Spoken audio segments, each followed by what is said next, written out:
Hello guys, this is Shreya and this is Sharvari. Welcome back to our new video. आणि जसं की हा vlog खूप रॅन्डम होणार आहे कारण की आमच्या दोघींचा पण हेअर वॉश डे एकाच दिवशी आला आहे. तर मी विचार केला की दोघींचं हेअर केअर रुटीन आपण शेअर करावं, कारण की दोघींचा केसांचा टाईप खूप वेगळा आहे, थिकनेस, कलर सगळंच वेगळं आहे. तर मी विचार केला की बिफोर हेअर वॉश आणि आफ्टर हेअर वॉश आपण काय काय करतो हे आपण शेअर करावं. तर मी हेअर वॉशसाठी जास्त काहीच करत नाही, फक्त हे पॅराशूटचं खोबरेल तेल वापरते. सो माझं बिफोर हेअर केअर रुटीन हिच्यापेक्षा फार वेगळं आहे. मी माझ्या बिफोर हेअर केअरमध्ये कांद्याचा रस, विटॅमिन ईची कॅप्सूल आणि मोठीचं तेल मिक्स करून लावते. आता जे लोक मुरबाडचे व्हिडिओ बघत असतील त्यांना कळेल की मोठीचं तेल नक्की काय असतं. तर आमच्याकडे खूप पिढ्यानपिढ्या हे तेल वापरलं जातं. तर हे तेल मोहाचं झाड असतं, त्याला फुलं येतात, मग त्याचं फळ बनतं, तर त्याच्यापासून हे बनवतात. म्हणजे ती फळं आमच्याकडे गावाला लोक वेचून आणतात, ती फोडतात आणि मग त्याचं जे आउटर कव्हर असतं त्याच्यापासून भाजी बनते आणि त्याची जी बी असते त्याच्यापासून तेल बनतं. म्हणजे ते फोडून घाण्यामध्ये देतात आणि मग तेल बनून येतं. ह्या तेलाचे खूप जास्त फायदे आहेत. पहिले तर मम्मीने हिच्यावरती यूज केले, म्हणजे ही जन्मली तेव्हा हिला खूप कमी केस होते आणि खूप पातळ केस होते. तर ते तेल लावून हिला हे केस आलेले आहेत. त्याच्यानंतर हे पहिले आमच्याकडे जेवणामध्ये पण वापरायचे, आत्ता नाही वापरत, पण पहिले ह्याचा जेवणासाठी पण यूज व्हायचा. आणि ह्याचा आयुर्वेदिक पण यूज आहे. मला मम्मी सांगत होती की मी जेव्हा लहान होती तेव्हा मला ताप आला होता, तेव्हा पंजोबांनी मम्मीला सांगितलं होतं की हे तेल तिच्या पायाला आणि डोक्याला लाव, आणि त्याच्यामुळे माझा ताप खूप कमी झाला होता. म्हणजे खूप जास्त फायदे आहेत. ह्याच्या फुलांचा पण यूज केला जातो आमच्याकडे गावाला दारू बनवण्यासाठी, त्याचा फळाचा यूज होतो भाजी बनवण्यासाठी, आणि तेलाचे तर खूप फायदे आहेतच आहेत. आणि ही आमच्या आधीच्या जनरेशनने पण वापरलाय, आम्ही पण वापरलाय आणि आमची जी नेक्स्ट जनरेशन आहे ते पण वापरत आहे. जसं की माझ्या दिदीला मुलगा झालाय, ती त्याला पण हे तेल वापरते. सगळ्यांनी यूज केलेलं आहे हे तेल आमच्याकडे. तर ही हिचं जे नॉर्मल बेसिक तेल आहे तेच वापरते. माझं खूप नॉर्मल आहे. आणि इथे तुम्ही बघू शकता की इथे मला अजून पण फार कमी केस आहेत, म्हणजे नाहीच असल्यासारखे आहेत. तर तिथे पण केस यावी म्हणून छोटे छोटेसे बेबी हेअर्स तर आलेत मला, पण त्याच्यामुळे आता ते कॅमेरामध्ये नाही दिसणार, पण तिला आले. तिकडे जिथे तिला वाटत होतं ना कमी आहे तिथे बेबी हेअर्स दिसतात. हे बघा, हे बघा, हे माझे बेबी हेअर्स आहेत जे ह्याच्यामुळे आलेत. सो याचा फार यूज आहे आणि घरात बनतं तर एवढा काही प्रॉब्लेम पण नाहीये. तरी आता खूप जास्त कमी झालं ते तेल बनवून, नाही तर पहिले खूप जास्त बनायचं. आता दोघींचंही तेल लावून झालेलं आहे आणि आम्ही हे 1 तास ठेवणार आहे. तर भेटूयात हेअर वॉश नंतर. तर आमच्या दोघींचं पण हेअर वॉश करून झालेलं आहे आणि तिचे केस कर्ली आहेत आणि माझे स्ट्रेट थोडेसे वेवी आहेत. तर आमचं आफ्टर हेअर वॉश रुटीन पण दोघींचं कम्प्लीट वेगळं आहे. तिचं थोडंसं मोठं आहे आणि माझं थोडं छोटं. तर आधी मी माझंच सांगते. तर मी आहे ना, जेव्हा केस ओले असतात तेव्हाच डिटँगल करून घेते. हा स्मॉल ब्रिसलचा ब्रश आहे, ह्याच्याने. युजली नसतात करायचे, ओले केस नसतात विंचरायचे, म्हणजे स्ट्रेट ज्यांचे केस असतात त्यांनी तरी. पण मला ती सवय आहे, तर मी एकदा ओले केस असताना डिटँगल केलंय तर मला पूर्ण दिवसभर परत त्यांना कंगवा लावायची गरजच नाही लागत. त्यामुळे मी आधी डिटँगल करून घेते. आणि हे विंचरताना आधी खालून स्टार्ट करायचं, खालून मग हळूहळू वरचं. आता मी डिटँगल करून घेतलेत पूर्ण केस आणि आता मी यूज करणार आहे सिरम. मी लिव्हॉनचं सिरम यूज करते. किती पंप घ्यायचे? मी 2 पंप्स घेते एका साईडसाठी. आणि हे जरासं असं रब करायचं, म्हणजे जरा सिरम हीट होतं आणि मग असं लावायचं.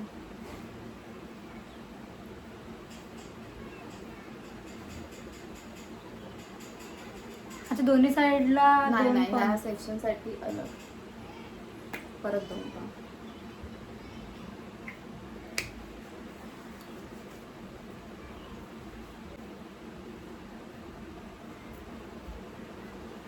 झालं. आणि हा होता याचा छोटासा हेअर केअर रुटीन जो झालाय. आता मला बाहेर जायचं आहे म्हणून मी थोडंसं ब्रशने स्ट्रेट करणार आहे, नाहीतर युजली असे पण ते राहतात. सिम्पल. खूप छोटा आहे. आता हिचा बघूयात आपण. सो फर्स्ट स्टेप दोघांची पण सेम आहे, डिटँगल करायची. आणि माझं तर करली आहेत, सो मला तर करायला लागतात, नाही तर पूर्ण दिवस माझे केस फार खराब राहतात. डिटँगल नाही केलं तर हां, म्हणजे मग ते सारखे करावे लागतात.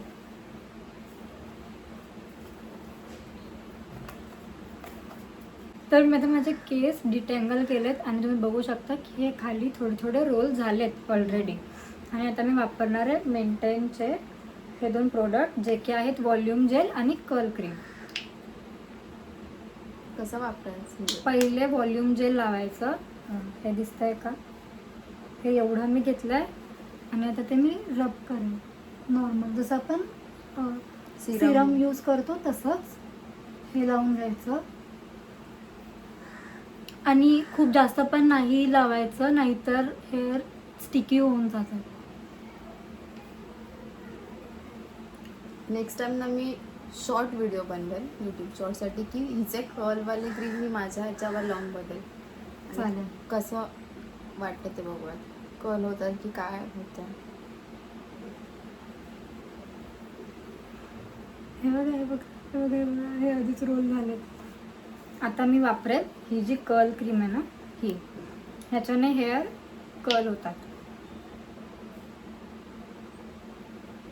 आणि ही मी 1 साईड एवढी वापरेल आणि दुसऱ्या साईडला मी सेम तेवढ्याच अमाऊंट घेशील. हां.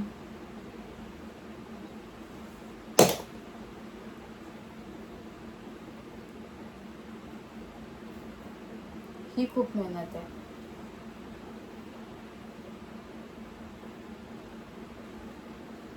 Squeeze squeeze squeeze.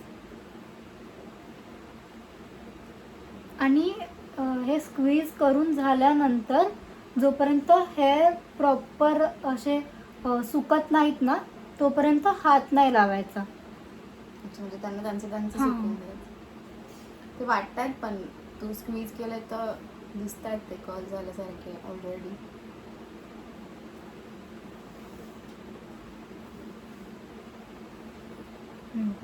डिफरन्स दोन्ही Difference ह्याच्यामध्ये. हे थोडेसे वेगवेत आणि हे प्रॉपर झाले. आता मी सेकंड साईडला पण तेवढंच प्रोडक्ट घेतलं आहे आणि मी सेम करेल. आणि हे प्रोडक्ट्स वापरून मला 1 वर्ष झालं आहे, म्हणजे 1 वर्षापेक्षा जास्त झालं आहे आणि मी हे प्रोडक्टच वापरते. सो गाईज, तुमच्याकडे काही एकदा यूज केलं परत तेच मागवलं.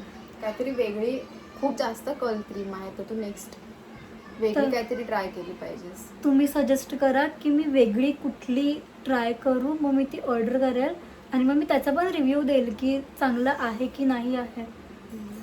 तर तुमच्याकडे जर का चांगलं कुठलं प्रोडक्ट असेल मेंटेनपेक्षा, तर तुम्ही मला सांगू शकता कमेंट्समध्ये. cream. हां.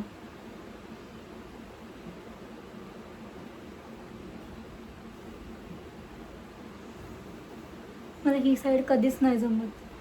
राईटचं थोडंसं होतं प्रॉब्लेम.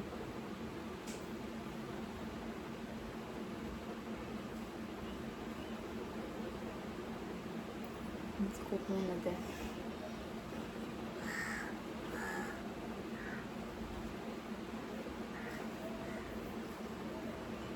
झालेले आहेत बऱ्यापैकी. आता ते सुकून जायचं का असं हां. असं ते रोल पण करू शकतो आपल्याला जर का पाहिजे असेल. आता म्हणजे झाले आहेत, तर एवढी गरज नाही आहे.